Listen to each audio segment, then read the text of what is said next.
In the midst of all the craziness surrounding the midterms, we do not want to overlook a huge, and I mean huge, defeat for bumbling Biden and his student loan scam. As you know, over the summer, the utterly blithering idiot in the White House sunk to a new low, forcing taxpayers to pay off the student loans of a bunch of woke deadbeat college grads. The legacy media, which by its nature shills for anything left-wing or anything that could possibly help the Democrats, they use many different words for this debt transfer. Some refer to student debt as canceled by Biden. Others said student debt was being forgiven or relieved. But taxpayers knew that Biden had effectively attempted to transfer hundreds of billions of dollars worth of college student loan debt away from the students and over to us taxpayers. In fact, a Penn Wharton study concluded that Biden's scam amounted to upwards of $1 trillion worth of student debt transferred over to taxpayers.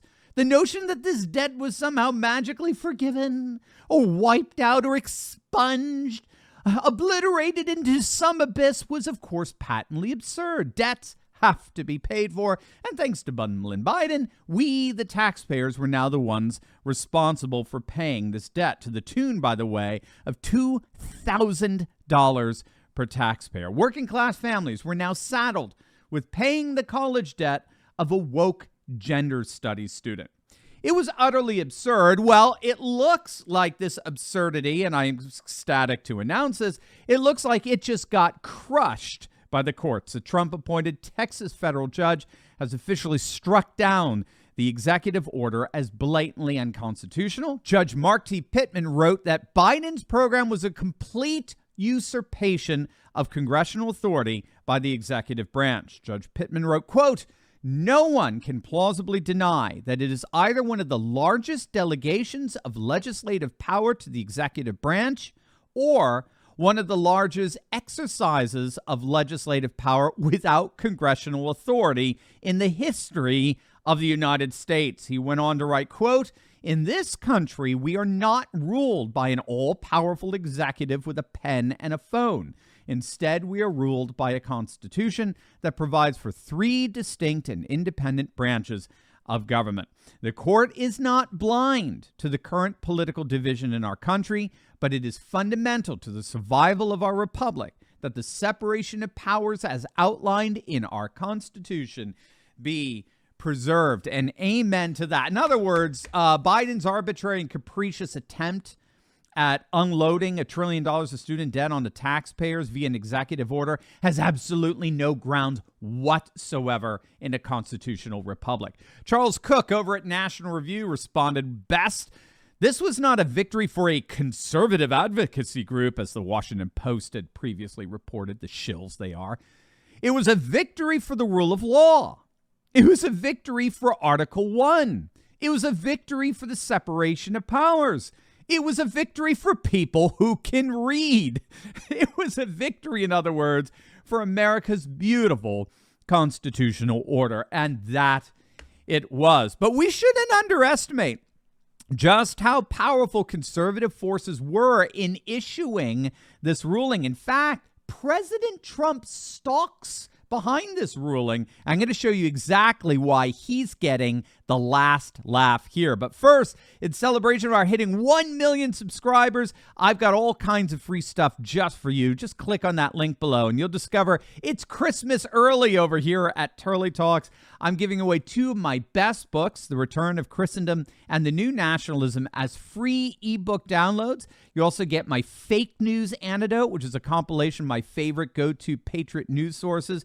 You'll get my How to Build Your Own Patriot Ecosystem. This is awesome. It's a list of parallel businesses in finance and big tech and alt media and entertainment, all kinds of patriot-friendly alternatives to the woke corporations, and so much, much more. So just click on that link below and enjoy. It's my free gift all to you who've made this channel what it is. Click on that link below today.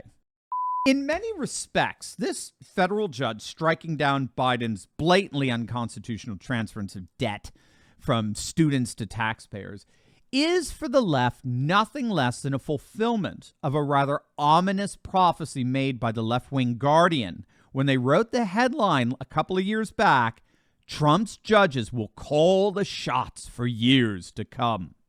Look at this stat. President Trump appointed more federal judges in his first term than any president in the past 40 years since Jimmy Carter.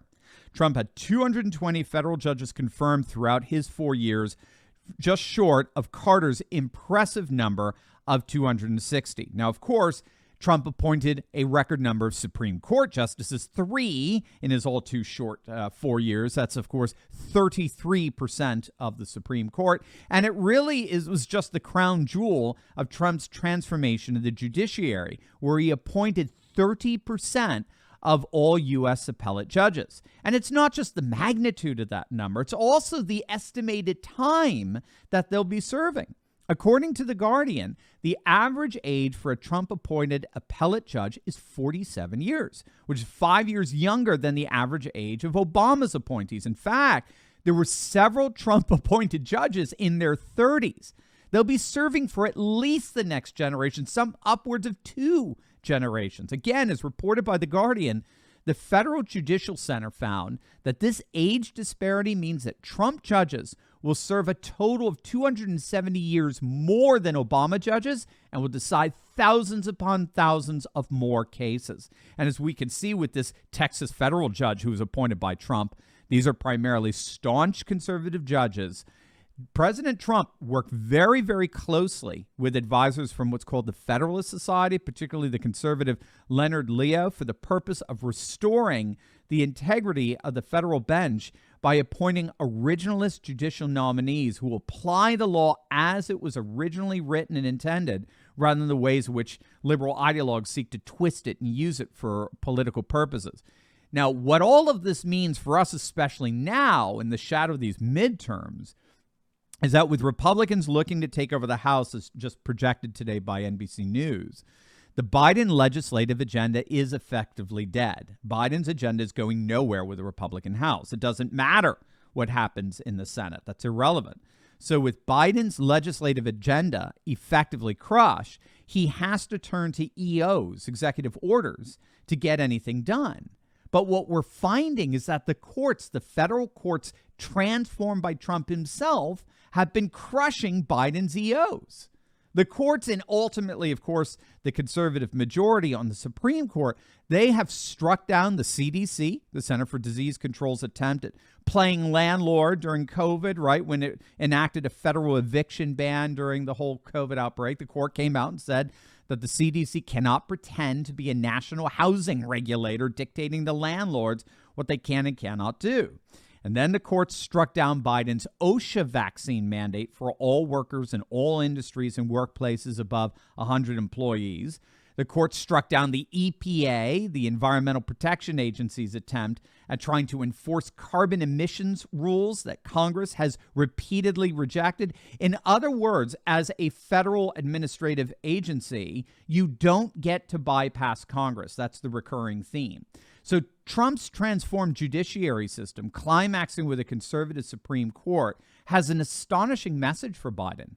Your days of trying to dictate woke left-wing liberalism from the executive branch are over.